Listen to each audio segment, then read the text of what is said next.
கட்டுநாயக்க விமான நிலையத்தில் நடைமுறைக்கு வரவுள்ள புதிய விதிமுறைகள் அறிவிக்கப்பட்டுள்ளது. கட்டுநாயக்க பண்டாரநாயக்க சர்வதேச விமான நிலையத்தின் வருகை முனையத்தில் போக்குவரத்து நெரிசல் அதிகரித்து வரும் நிலையில் புதிய விதிமுறைகள் நடைமுறைப்படுத்தப்பட்டுள்ளன.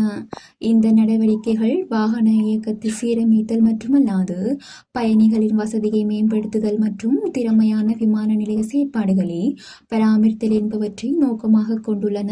இதன்படி வருகை முனைய பகுதிக்குள் சாரதி இல்லாமல் வாகனங்களை நிறுத்துவது கண்டிப்பாக தடை செய்யப்பட்டுள்ளது என்றும் விமான நிலையம் மற்றும் விமான சேவைகளின் நிறுவன தலைவர் அதுல கல்கட்டிய வலியுறுத்தியுள்ளார். மேலும் இந்த விதி தனியார் கார்கள் மட்டுமல்லாது வாடகை வாகனங்கள் உட்பட அனைத்து வகையான வாகனங்களுக்கும் பொருந்துவதோடு அனைத்து வாகனங்களும் பயணிகளை ஏற்றிச் செல்ல பொருத்தமான நேரத்தில் வாகனம் நிறுத்தும் இடங்களிடமிருந்து பிரதேத்தியமாக வருகை முனை பகுதிக்குள் நுழைய வேண்டும் என்றும் இவர் கூறியுள்ளார். எனினும் இந்த விதிமுறைகளை ஏற்காமல் செயற்பட்டு குறிப்பாக 30 நிமிடங்களுக்கு மேல் தேவையற்ற போக்குவரத்து நெரிசலை ஏற்படுத்துபவர்களுக்கு அபராதம் விதிக்கப்படும் எனவும் அவர் தெரிவித்துள்ளார்.